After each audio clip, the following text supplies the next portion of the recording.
Good afternoon, everyone. Thank you for logging into 211 Connecticut's second webinar in our 211 Winter Webinar Series. Today, I'm excited to be introducing Diana Zatuno, who is a OSD consultant and project manager with the Connecticut Department of Social Services. And today, she's going to talk to us about the Connecticut Fatherhood Initiative. Once again, this is the second webinar in our 211 webinar series. The next webinar will be on My Place CT, which is a free web-based resource designed to help older adults and people with disabilities live at home or in the community with optimal health and well-being. That webinar will be on March 7th from 11 to 12. So thank you again for logging in, and I'm going to turn the mic over to Diana. Thanks, Annie. Good afternoon. I'd like to thank United Way Connecticut 211 for giving me the opportunity to be a part of their winter webinar series to share Connecticut's approach to a coordinated statewide fatherhood initiative with you. I hope this high-level introduction to our initiative illustrates why this work is so important, sparks ideas on how you might enhance the work you're doing with fathers, mothers, children, or families as a whole, and encourages you to engage with the initiative and its partners throughout the state moving forward. First and foremost, I would like to say that the efforts of our Connecticut Fatherhood Initiative are not done at the expense of mothers. Children are at the heart of this collaborative effort of state and local partners. I will talk in a little while about why we focus on supports for fathers, but really want to stress that we do so in order to not just help them in their fathering role, but also to actually support mothers and children. It's not an either-or situation. We do not seek to take services from one to give to the other. We seek to support both parents, whether they live with their children or not, in ways that help them be positive forces in all aspects of their children's lives.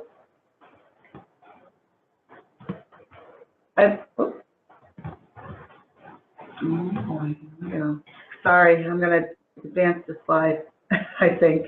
There we go. Okay. I'd just like to take a second to talk about trends that provide a context for the fatherhood movement nationwide and in Connecticut. Since the 1960s, there have been increases in children living apart from their biological fathers, single-parent households, divorce, and births to unmarried parents.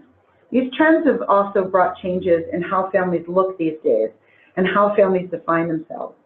Simply put, families look different.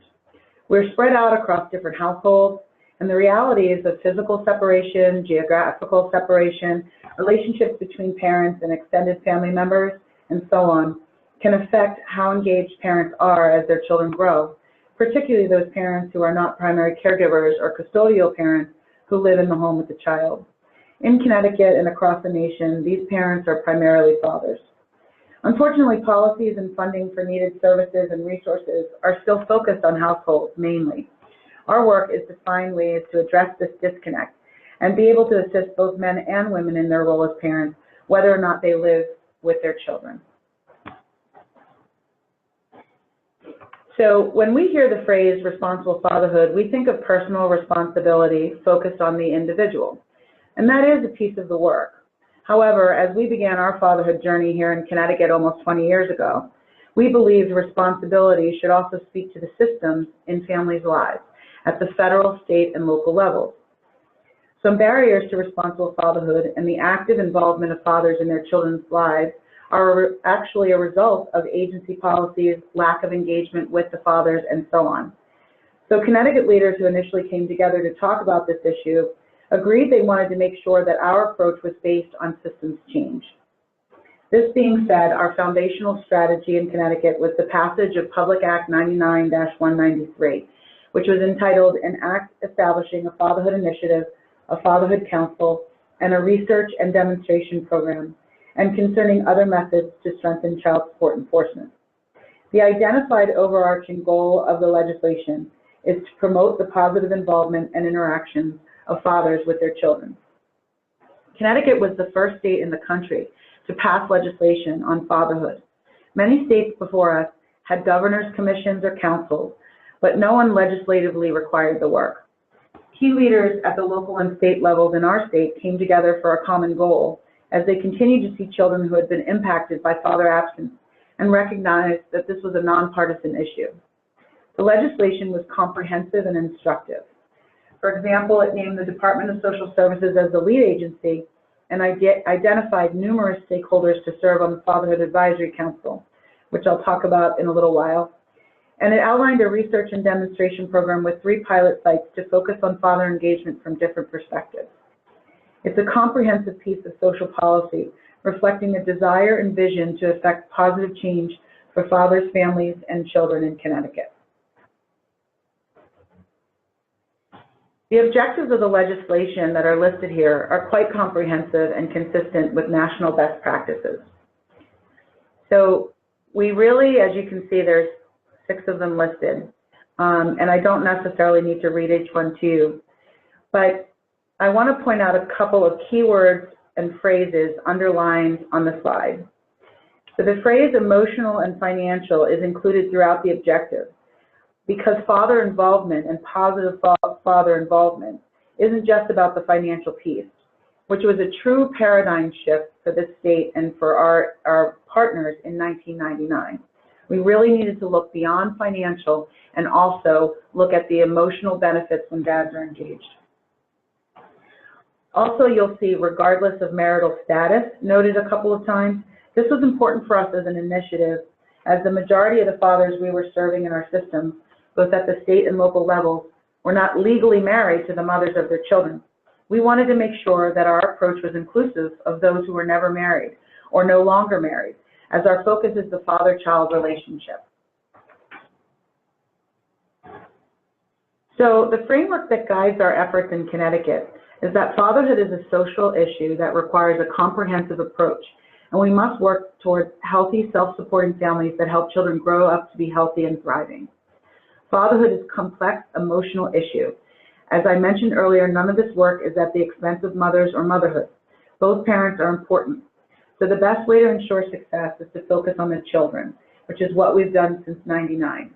It helps us to avoid any gender wars. So our working assumptions as an initiative still reflect current national best practices. The first working assumption we started with almost 20 years ago was that men need to be emotionally and economically prepared to be fathers over the lifetime of their child. Healthy communities encourage, promote, and strengthen responsible fatherhood. Employers should recognize and support the needs of fathers and families in the workplace. And government can and should exercise leadership to make fathers and families a focus of public discourse. So this was really key as far as the state level agencies were concerned, and you'll see how many partners we do have still involved, actively involved in our initiative a little later. So research shows that when fathers are actively and positively involved in their children's lives, that children are less likely to be at risk of living in poverty. They're less likely to exhibit behavioral issues. They're less likely to commit crime, go to prison, or return to prison. They're less likely to become pregnant or father a child as a teenager. They're less likely to face abuse or neglect. They're less likely to abuse drugs or alcohol, and they're less likely to drop out of school. And this is true whether or not they live in the same household as their child or children. So again, we're really looking at this from a standpoint of not necessarily who's in a household, but who is part of the family. And are we doing everything that we can to make sure we're engaging both parents in positive ways with their children? We all have a vested interest to invest in this work and identify the most effective ways to collaborate and address the issues with which those we serve need assistance and support. So as I stated earlier, the Department of Social Services was named as the lead agency for the initiative in the legislation. Therefore, the DSS commissioner at the time was charged with convening a broad-based advisory council to assist in the planning and implementation of statewide activities to support the initiative. While named as the lead agency, however, Department of Social Services never approached this as an agency-specific endeavor. As a systems change effort, which was our foundation, we knew that our state and local partners' active involvement would be critical for the effort to experience any successes in what we were setting out to do for Connecticut's fathers and families. The legislation called for partners to initially come together, but the relationship building over the years has helped us sustain active participation. The first meeting of the council was held in the fall of 1999, and over 19 years later, You can see from this slide, our current council still represents a diverse group of stakeholders from systems in which fathers and their children, co-parents, and significant others are involved. We have several local partners that are represented through the council, working directly with fathers, mothers, and their families, and allowing us to make sure that the father's voice is at the table. A lot of times when we have meetings, it's difficult for dads to get to those meetings, and so we make sure that we conduct focus groups and reach out in other ways to make sure we're making sure that dad's active voice is still engaged. So this slide shows a bit of a timeline highlighting the initiative from 1999 to the present. I didn't have room on the slide to mark every activity or collaboration or milestone, but the ones that I touch on will reflect the spirit of our partners' work. So as I already mentioned, we had the legislation passed which established our initiative in 1999, and that we had our first meeting of the council that September. The pilot programs, there were 3 sites that began in 2000. One was focused on a workforce development model, career resources in Bridgeport. We had one model that was working with young incarcerated dads at Manson Youth Institution, and that was families in crisis. And then we had Madonna Place in Norwich that was focused on community fathers with young children, and it was to be it was proposed to be a prevention, early intervention type approach. What Madonna Place realized as the fathers started to come through the doors is that a lot of them had older children but were in need of reconnecting, and so we had to shift some of that so that they could meet the need in their community. In 2001, and I'm going to talk about this in a little bit, the Rearage Adjustment Program and program certification, and that was something to look at how could we support men, because we knew that they had a lot of state-owed child support debt. So that was something that was worked on by the partners early in 2001 and was revamped again in 2016. The expansion of the Voluntary Paternity Establishment Program, which is also a program that I manage for the Office of Child Support Services and work with the 26 birthing hospitals in the state. That was expanded to the community-based organizations that had certified fatherhood programs as well, as they were working a lot of times with dads who might not have established paternity at the hospital level or with DSS. And so we wanted them to be able to provide that service as well. We did get some additional state funding for fatherhood program in 2003 that allowed us to expand from 3 sites to 6. And then we were awarded a federal grant in 2006 for 5 years that allowed us to do a lot of very comprehensive work across the state with those 6 sites.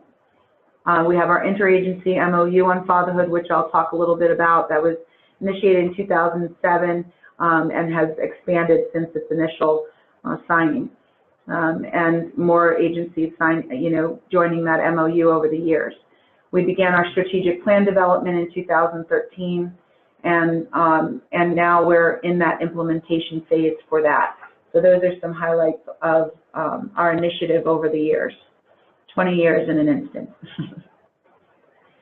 So I've been sharing some positives about the structure of our initiative. We're really proud of how we've created an infrastructure and had such great collaboration with our partners over the years. But there have been challenges as well. And the fragility of the state funding that gets allocated through DSS to sustain the programming arm of the initiative has been our biggest challenge over the years. So as the timeline in the previous slide showed, we did have some program expansion from 3 to 6 sites, but you can see by this slide, initially we were able to have 3 pilots and an evaluation at $600,000. And then the state funding decreased to $250,000, which is what prompted us to try to secure that federal grant, which we did, but you don't always get that lucky. So we were happy to be a recipient of that and to be in good standing over the years for that. But we've tried to we've submitted for grants since then and haven't been successful in becoming awarded for those. So state funding has always been allocated to DSS for distribution as the lead agency for the Fatherhood Initiative. However, many state and nonprofit partners refer fathers to programming funded through this channel, and those community agencies that were receiving that little bit of state funding really didn't have the capacity to serve the needs when funding is so unstable. So I also like to say some of our sister agencies have received funding over the years for father engagement activities, such as home visiting, teen parent programs, grants for incarcerated parents, and so forth. But however, they were not always necessarily targeted to the comprehensive curriculum and case management model for fathers specifically, and they might have had some of the group programming, or they might have had some of the case management, but not specifically targeted for a dedicated fatherhood program. So the state dollars through DSS have always been focused on these targeted interventions, but more recently, I am happy to say a positive change has been that the funding that our sister agencies have been able to get is being looked at as a more intensive intervention and having some of that case management in a more holistic approach. So the fatherhood movement is consistently moving forward to understand that there are greater needs that that maybe in the beginning we weren't looking at. So we actually hope to encourage discussion with our federal partners and others about dedicated funding through channels for programs that will support non-custodial parents. You know, as I said earlier, a lot of the funding is focused on households, and there may be a way that we can open some of that up and be able to serve these folks, because we know that the non-custodial parents that we're serving through our fatherhood programs and through our agencies have a similar socioeconomic makeup as the custodial parents that receive services through these channels, such as DSS and DCF and others. And so we really want to encourage that state-local collaboration and not necessarily have it be a funding by grants only environment, because then the grants would actually be able to enhance and put icing on the top for us, but those base services, if it could be dedicated. So you see that we had a lot of ups and downs in our funding. But back to some positives. Some of our milestones for Connecticut for our initiative, the legislation initially in '99 was a huge milestone for the nation and for us. But we, like I said, had that legislation passed for the Connecticut Arrearage Adjustment Program, which was revamped in 2016. So DSS began to research in 2001 the possibility of implementing a child support arrearage adjustment program for child support debt owed to the state. We wanted to pass legislation around the issue, which created the need to standardize services and develop a state certification process for fatherhood programs. So we needed to define what a certified program meant. And we worked with a national group that had conducted focus groups across the nation with both participants in programs as well as staff and others, and developed this process in 2004. And through the certification process, fatherhood programs have an opportunity to strengthen their services in support of low-income non-custodial fathers and their families through agency and program self-assessment. Participate in Connecticut's Child Support Arrearage Adjustment Program, and also be recognized statewide for their exemplary practice. And so that's something that is still happening. The process is a 4-year process, and if folks want more information on that, that's something that we can provide to you after this webinar. Our interagency fatherhood MOU and the strategic plan I'll talk about a little bit more in depth next. But grant opportunities, we're always looking for grant opportunities to support the work that we're doing, to enhance the work that we're doing, and to really sustain particularly the programming piece. So our fatherhood MOU, Memorandum of Understanding, is another strategy that we utilize. It's a non-financial agreement between the Department of Social Services and several sister agency partners. In 2007, 5 state agencies entered into the MOU, pledging our commitment to actively participate, collaborate, and support the goals of the Connecticut Fatherhood Initiative. And there were many reasons why the heads of those 5 agencies thought it was worthwhile And these are the reasons. There's structural movement within state government during 2006 elections and ever since, that when a change in administration happened, we wanted to make sure that this work stayed a priority for the agencies that were identified initially in the legislation and who were actively participating moving forward in all that we were doing to support dads and their kids. Those leaders knew that it would provide a blueprint for commissioners to keep agencies moving in that same positive direction, and just, whether it was their leadership or other leadership in sister agencies, how to continue to have those conversations to provide ongoing legitimacy for collaborative intent of the legislation. We can't do this work alone. Nobody can. We can't be the end-all be-all, and folks are seeing so many of us in all of our systems that we need to make sure that collaboration and that spirit of collaboration continues. And also to demonstrate how the Connecticut Fatherhood Initiative can be supported by various agencies with limited cost. Again, our foundation as systems change. We needed to look at our own agency forms and our agency waiting areas and our staff training and all the things that we know we could do inside our walls, and to support each other across the walls in the work that we're doing to really support the objectives of the legislation. We last renewed and reviewed the MOU in 2017, adding 2 more executive branch partners. So we initially had those 5 state agencies, and now we have 11 state-level agencies included in the agreement. There's no end date, and that is also very strategic. We believe this MOU institutionalizes fatherhood within these agencies, which is a huge strategy for sustainability.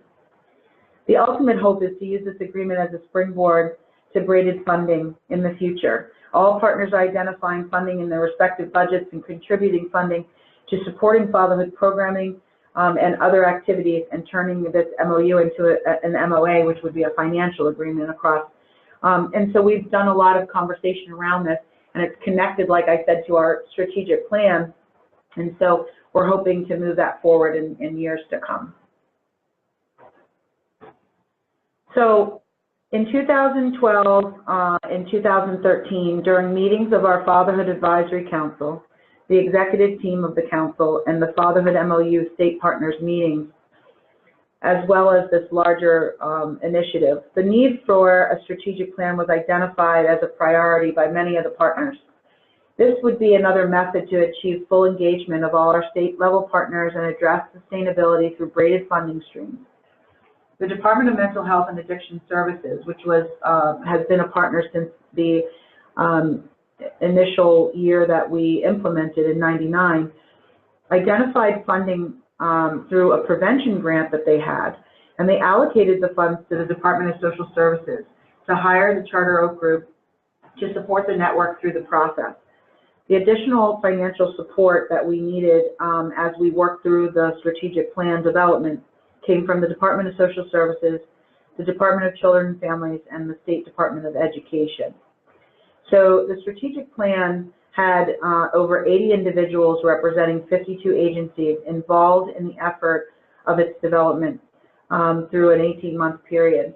Focus groups were conducted by the local fatherhood program partners to gather critical input from those who the plan aims to serve, fathers and their families. There was also mothers that were involved in that, those focus groups as well. The plan makes recommendations for short and long-term strategies to address program, policy, and system barriers, expand promising practices already being implemented, and establish new and strengthen existing partnerships at the state and local levels. So, as I mentioned, non-custodial and custodial fathers look a lot like our moms who access services through our system. They have similar social service, educational, and employment needs, as well as others. And so the domains for which the strategies are recommended are based on that understanding. And so as you can see on this slide, the first domain that there's an active committee working on things around this, it's called Fathers Economically Stable. And the lead agency for this domain is the Connecticut Department of Labor. And so we're looking at supporting men around employment needs, education needs, and supportive needs for becoming economically stable. So whether it's transportation, housing, mental health, other things. And so we have representatives from many different state and local agencies working on this domain and implementing some strategies around that. One of the main things that came out of Domain 1, I think I have it on another slide, but it's actually something that works across all the domains, and it's a work group where we've partnered with Connecticut, United Way 211 to look at how to integrate information around fatherhood into this wonderful resource that we have already available here in Connecticut for providers and for parents and families. And so we want to make sure that we're very connected through this resource, and I'll talk a little bit about that later. The second domain is a huge domain. It is fathers in healthy relationships with their children, co-parents, and significant others. So the lead agency actually depends on the focus based on the recommendations that were part of the domain, which include some changes to the child support system and enhancements to child support system, some changes to the child welfare system, all the systems that interact with fathers and their families and the co-parents. And so the initial focus when we first convened a committee was on paternity establishment. As I mentioned earlier, a lot of men in our state who are dads have never been married to the mom of their child, and so one way to make sure that there's a legal relationship in order for some of the access and other things to be able to have those rights as well as responsibilities is to legally establish paternity. So the director of our Office of Child Support Services was the chair for the committee when they were focused on that, and we tried to streamline the different players in the system where paternity is established. So it could be juvenile court, it could be probate court, it could be through family court, or it could be through our child support court. Right now, we just convened a group that the Connecticut Department of Children and Families is serving as the chair, and the focus is on the child welfare system. So DCF is the child welfare agency for our state, but we know that the system is larger than just that agency, and so we're looking at how to enhance the entire system and what that might look like for folks who are involved in that system. So those are the first two domains of the strategic plan where we have committees working. Domain 3 is young people prepared to be responsible parents. And when the plan was being developed, the group was looking at this from a prevention standpoint. So not necessarily teens who were pregnant or parenting already, but those who have not yet. And then also interventions for those who were parenting. And so the State Department of Education is the lead for that committee, and they are working on particularly looking at how to have systems that are working with youth think about it from two different perspectives. One is the young boys that are there, are they talking with them about have they fathered a child, and are there supports they might need around that, as well as for all the young people who are being served through different systems, are their fathers engaged in their lives, and if so, how do we make sure we're engaging them with what that youth might need along with mom if they're not all in one household together. Domain 4 is focused on the criminal justice system. Men involved in the criminal justice system supported in being responsible fathers. The two lead agencies for that committee are the Connecticut Judicial Branch Court Support Services Division, Family Services Division, and the Connecticut Department of Correction. Through the strategic plan development, we started talking about, we do have our judicial branch partners engaged from family court and child support court, and our family support magistrates have been very engaged, and also our Department of Correction has been an active partner from the beginning. But how about everywhere from arrest through reentry? Where else in the criminal justice system might we need to make some changes.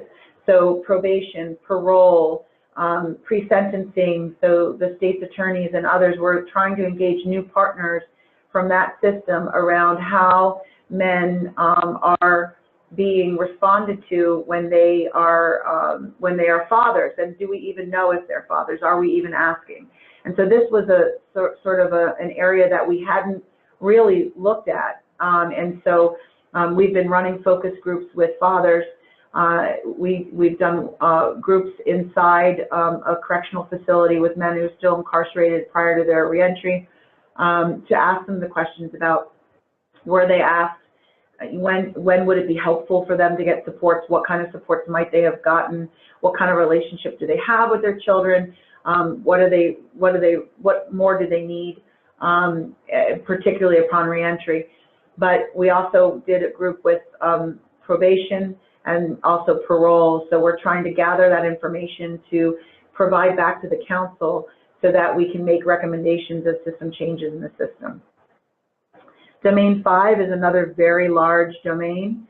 It has a lot of strategies under it, and it's policy and public awareness, and the Connecticut Department of Social Services and the Connecticut Commission on Women, Children, and Seniors, they are the co-leads for this committee, and really this is about messaging for our initiative. We know that what we found with partners who have come on board who weren't partners over the years, and particularly some folks that are doing a lot of wonderful grassroots work in the communities across the state, they don't even know of the work that has been happening over the years with collaboration across the state systems and changes that have been made to better support fathers. And so we know that our messaging needs to be out there, and we need to get out there of why we know this is important and why we're doing this work.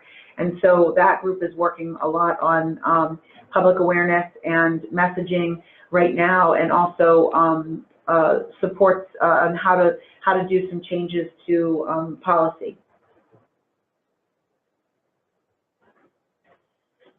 So some of the examples for the systems change that's happened, we did have some administrative process get put into place for modifications for incarcerated obligors. So this was an executive and judicial branch child support collaboration, where child support orders are modified to $0 while the child support obligor, the person who has the order, which is the non-custodial parent, which primarily is dad, while he's incarcerated, effective the date of the filing of an affidavit with the Family Support Magistrate Court.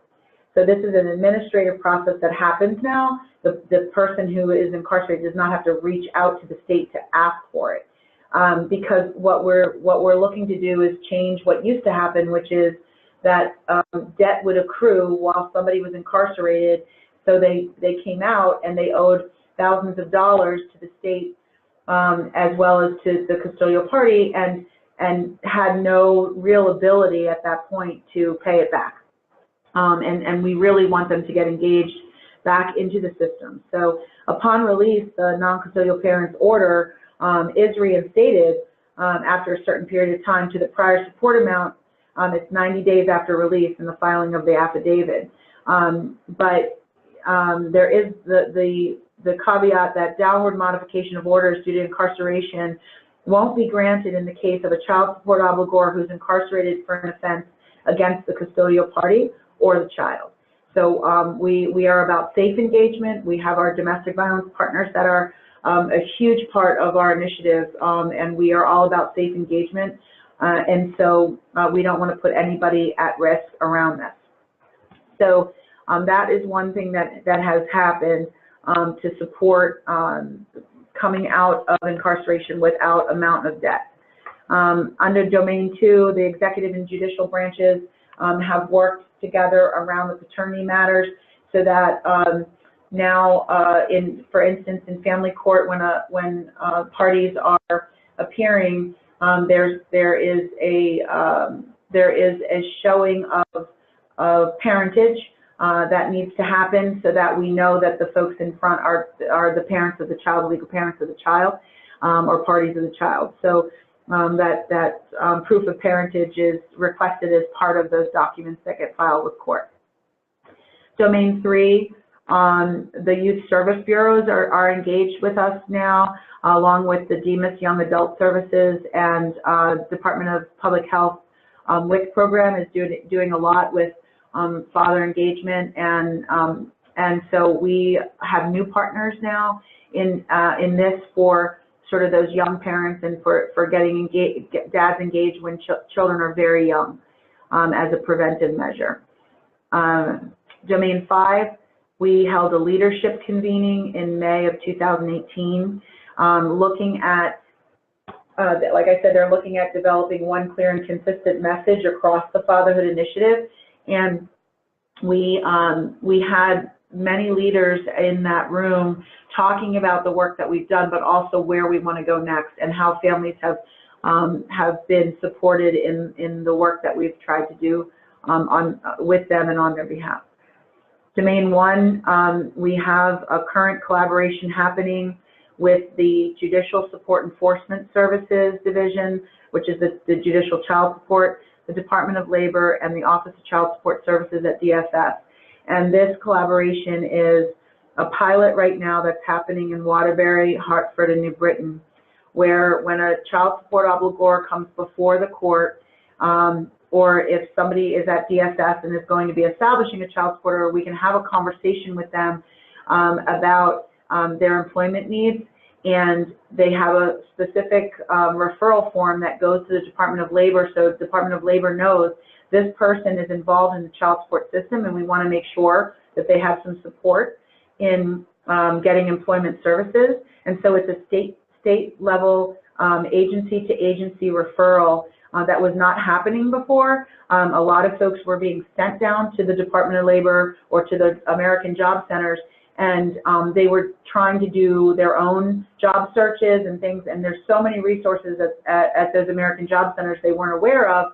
And so if they were just doing their own self-help and sort of self-guided search, they weren't necessarily being able to access all the services. And so this way, by connecting to an actual staff person and having those conversations, we can better support them, particularly if they're a veteran or have been incarcerated and have a criminal justice history. There's other, or if they have issues around, they can be connected to the Department of Labor and federal funding for job training and things like that.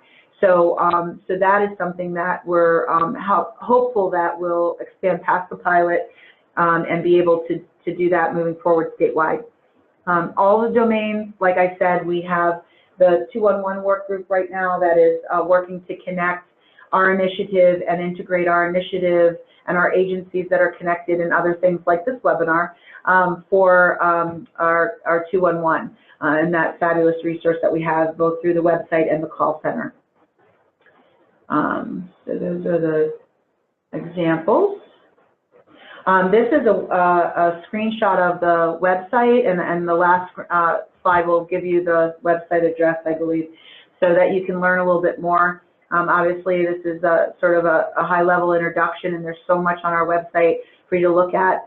It is its own website because it's a collaborative effort.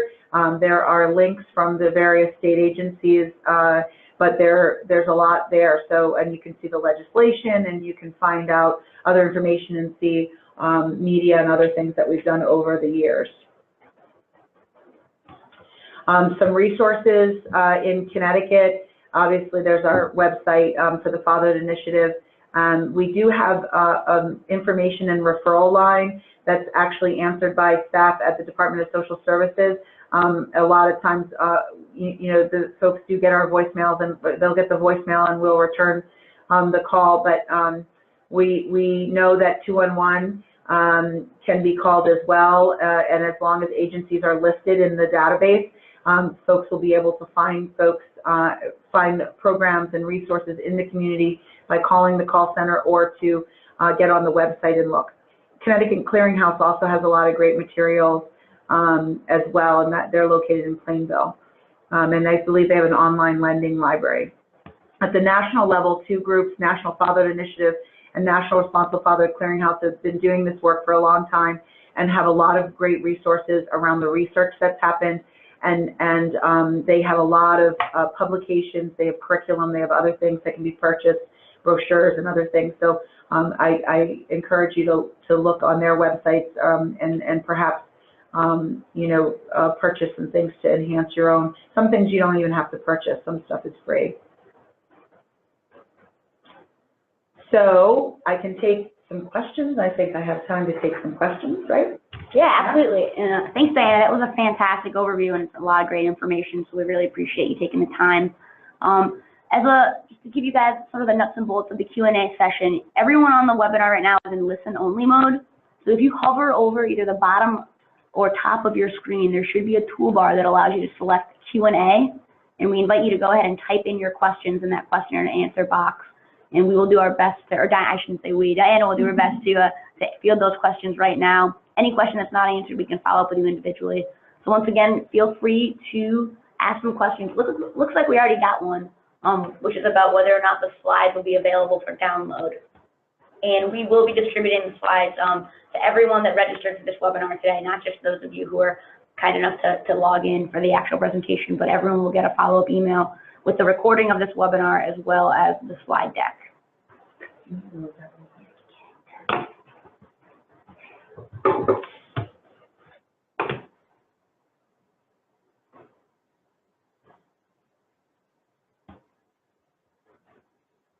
Once again, at this time, we invite you to go ahead and type in your questions.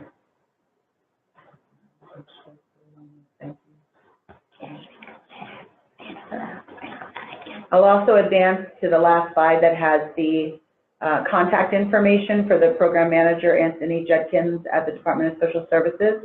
He's the Connecticut Fatherhood Initiative program manager, and then my information and the website.